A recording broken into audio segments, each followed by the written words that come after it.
लेकिन वो आपको क्या लगता है क्यों गए हैं मिलने के लिए? आपके मन में कुछ तो बात आई होगी ना। मेरे मन में तो यही है कि उनका एक पब्लिक में जो वायरल हुआ अभी ऑर्डर, आप देखेंगे बॉम्बे हाई कोर्ट का हर न्यूज पे आया कि एफआईआर क्यों नहीं हो रही है। तब उन्हें ऐसा लगा कि उनका एक इमेज खराब हो गया है, तो उनका इमेज बिल्डिंग के लिए वापस गए हैं। वो चाहते थे कि ऐसा लोगों की नजर में आए कि नहीं, ये अच्छे आदमी है, इनोसेंट है, ये स्टूडेंट के प्रोटेस्ट के लिए जो लड़ते हैं उन लोगों के सपोर्ट में आए हैं। ऐसा करने के लिए सौरभ दास स्पेशली उनसे मिले हैं। अगर मैं कुछ भी गलत बोल रहा हूँ तो उनको बताना चाहिए, क्लैरिफाई करना चाहिए आके। तो सौरभ दास गए हैं आदित्य ठाकरे का इमेज बिल्डिंग के लिए, आप ये कह रहे हैं? जी, मेरा यही कहना है, मेरा सिर्फ इतना ही कहना है कि वो उनकी इमेज बिल्डिंग के लिए गए हैं। अगर मैंने यही नोटिस में भी लिखा है, मैंने यही सवाल उठाया कि जब आप पॉलिटिकली इंडिपेंडेंट बोलते हैं अपने आप को, तो फिर आप ऐसे आदमी से क्यों मिलने जा रहे हैं जिसके ऊपर एक्यूजेशंस लग रहे हैं? अगर एक्यूजेशंस गलत रहेंगे वो बाद में प्रूफ होगा, अभी तो एफआईआर रजिस्टर की बात चल रही है ना। तो इतने में आप कैसे मिलने जा रहे हैं उनसे? क्या आप और भी अगर वो, क्रिमिनल हाँ बोलिए बोलिए। क्या आप दूसरे क्रिमिनल मिनिस्टर से भी मिलेंगे, लीडर से भी मिलेंगे? क्या आप कुलदीप सेंगर से भी मिलने जाएंगे फिर ऐसे ही? क्योंकि आप ऐसे अगर मिलके लोगों का इमेज, पब्लिक इमेज बनाएंगे तो ये तो गलत है ना। ये स्टूडेंट्स के प्रोटेस्ट की कहाँ बात हुई इसमें फिर?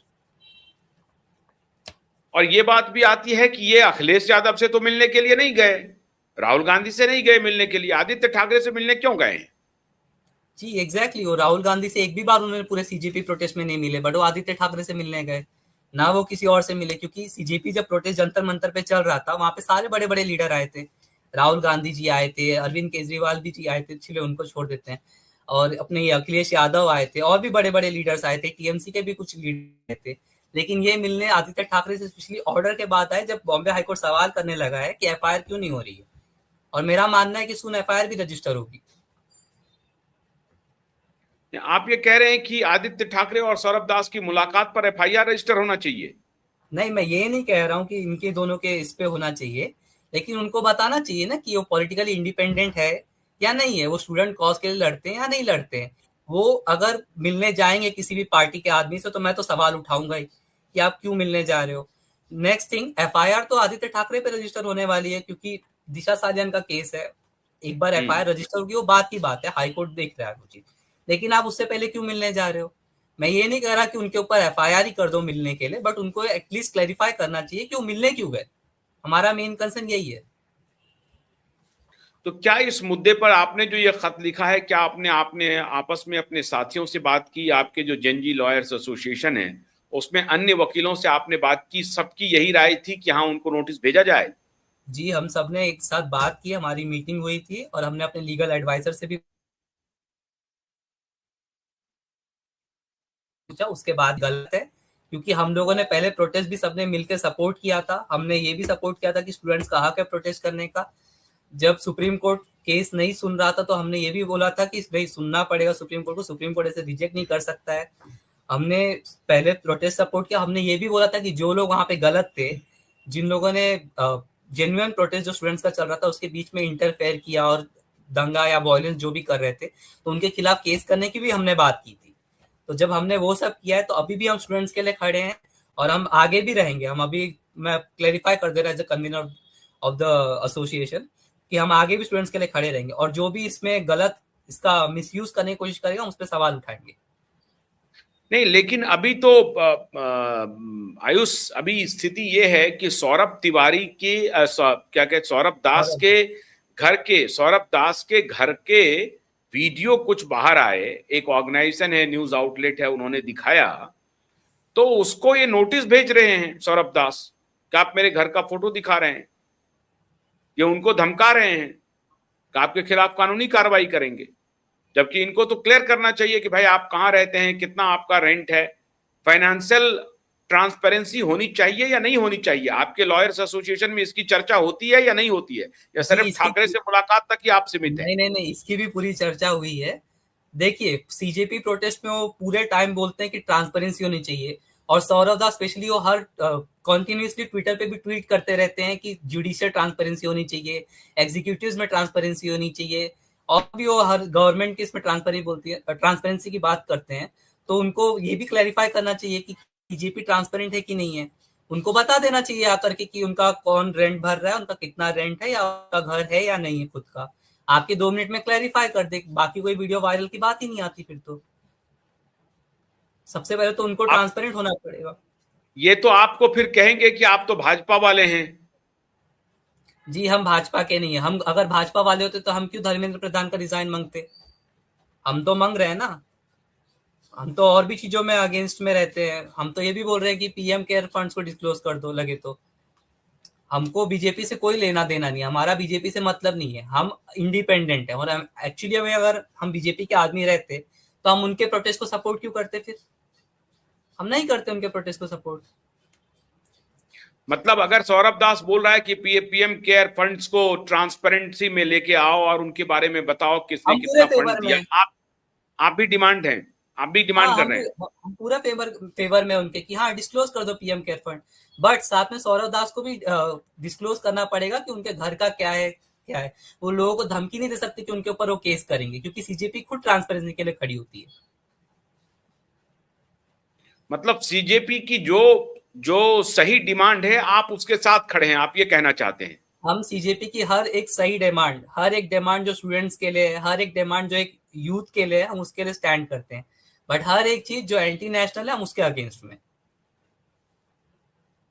मतलब अगर सौरभ दास ये कहता है कि पीएम केयर फंड्स के बारे में बताए सरकार, तो आप भी कहते हैं हाँ, लेकिन जी साथ ही साथ आप ये कह रहे हैं कि सौरभ दास को अपना फाइनेंशियल बिहेवियर भी पब्लिक करना पड़ेगा।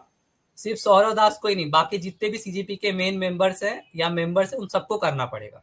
सिर्फ सौरव दास ही नहीं, अभिजीत दीपके को भी करना पड़ेगा। और अभिजीत साथ में उनको दीपके के बता साथ। जी, और साथ में उनको बताना भी पड़ेगा कि वो मिलने क्यों गए थे बाकी पॉलिटिकल लीडर से, जब वो अपने आप को इंडिपेंडेंट बोल रहे थे तो। सौरभ दास तो कॉन्स्टिट्यूशन का शपथ लेकर के एक मोहतरमा के साथ बोल रहे हैं कि हम, हमारा किसी राजनीतिक पार्टी से कोई संबंध नहीं है। जी वो अरफा खानूम शेरवानी के सामने उन्होंने किया था, उन्होंने ओथ ली थी कॉन्स्टिट्यूशन की। अगर या तो कॉन्स्टिट्यूशन के ओथ का अपमान कर रहे हैं, या तो उनको बताना चाहिए फिर क्यों क्यों मिलने गए। वो बता देना, 2 मिनट में आके बोल दे कि ये ऐसा नॉर्मल सा मीटिंग था, इसमें कुछ पॉलिटिकल नहीं था, क्या चला जाएगा उनका। वो आके बता दे एक बार। नहीं, अगर मान लीजिए कि वो बता देते हैं कि भाई हम गए थे, आदित्य ठाकरे ने हमको बुलाया था, हमें मिलने में कोई आपत्ति नहीं, क्या आप उनकी मुलाकात पर भी आपत्ति उठा रहे हैं? भाई जी आप उससे क्यों मिल रहे हैं? क्योंकि वो उनके ऊपर एक गंभीर आरोप लगा हुआ है, जी मैं हत्या उठा रहा हूँ बलात्कार। ना। सीजेपी जो है वो, उन्होंने धर्मेंद्र प्रधान का रिजाइन लिया, क्यों लिया? क्योंकि पेपर लीक हुआ, उनका कहना था कि इसमें करप्शन है। जी मैं सही हूँ। तो अब जी। जब जब एलिगेशंस चल रहे हैं अगेंस्ट में रेप और गैंग रेप एंड मर्डर के, तो फिर ऐसे आदमी से क्यों मिलने जाना है उनको? एक बार इन्वेस्टिगेशन हो जाए कि अगर वो इनोसेंट आ जाते हैं तो फिर जाओ मिलने, फिर तब तक तो नहीं मिलने जाना चाहिए उनको। मतलब आप ये कह रहे हैं कि इतने बेवकूफ नहीं है सौरभ दास, या उसको कोई जानकारी नहीं है, सारी जानकारी है? उनको हर एक चीज की जानकारी है, और वो ये डिफेंस ले भी नहीं सकते कि उनको जानकारी नहीं है, क्योंकि हर एक न्यूज पे ही पब्लिश हुआ था बॉम्बे हाईकोर्ट का। और दिशा सालियान का मैटर 6 साल से चल रहा है, और 6 साल से वो नाम चल रहे हैं अक्यूज के जो भी थे, दीनो मोरिया, सूरज पांचोली और आदित्य ठाकरे और बाकी लोग के। तो वो ये डिफेंस ले ही नहीं सकते हैं कि उनको पता नहीं था। और सौरभ दास तो इन्वेस्टिगेटिव जर्नलिस्ट रहे हैं। ये तो स्वर्णकांता शर्मा के बेटे और बेटी किस सरकार के पैनल पे हैं, कितना उनको पैसा मिलता है, इस सब की रिपोर्टिंग ये ढूंढ के ले आते हैं। तो इनको ये कैसे नहीं मालूम है कि दिशा सालियान केस में आदित्य ठाकरे एक आरोपी है और उनके खिलाफ 6 साल से ये पूरा केसेस जो है सो वो चल रहा है। और अब सतीश सालियान जो दिशा के पिता हैं, वो खुद आ गए हैं प्रेयर लेकर के, तो ये जानकारी तो उनको होगी। जी बिल्कुल होगी। और वो स्वर्णकांत शर्मा के सामने जब टाइम पे जब बोल रहे थे कि वहां पे एक जुडिशियल बायस हो सकता है, रेक्यूजल होना चाहिए, मेरा उनको सपोर्ट है उधर पे कि हाँ ठीक है, अगर उनके फैमिली के मेंबर्स हैं सीबीआई ईडी या गवर्नमेंट पैनल में तो उनको नहीं सुनना चाहिए था वो मैटर। बट उनको सेम चीज दूसरे दूसरे मैटर्स में भी सवाल उठाना चाहिए। जब सुप्रीम कोर्ट के खुद के केस में बोला है सुप्रीम कोर्ट ने एक, इसमें जस्टिस दीपक गुप्ता ने उसको आई थिंक ऑथर किया है, उसमें उन्होंने बोला है कि justice Rohinton Nariman was a different entity and Fali Nariman was a different entity. तो ऐसे टाइम पे वो दो अलग अलग स्टेटमेंट पे रहेंगे तो ये जमता नहीं है, उनके खुद के स्टैंडर्ड्स पे नहीं फिट होता ये चीज। तो आपने क्या सौरभ दास के साथ साथ सबको नोटिस भेजा है? आशुतोष रंका को, अभिजीत दीपके को? नहीं, हमने सिर्फ सौरभ दास और रत्ना सिंह इन दोनों को नोटिस भेजा है। अच्छा, बहुत सारे लोग कह रहे हैं कि ये फोटोशॉप है, उनकी मुलाकात का असल तस्वीर नहीं है, मुलाकात लेकिन जरूर हुई है। क्या ये बात सच है? अगर ये फोटोशॉप है तो फिर आदित्य ठाकरे ने ऑफिशियल ट्वीट क्यों किया उसको? उन्होंने ऑफिशियली पोस्ट किया है।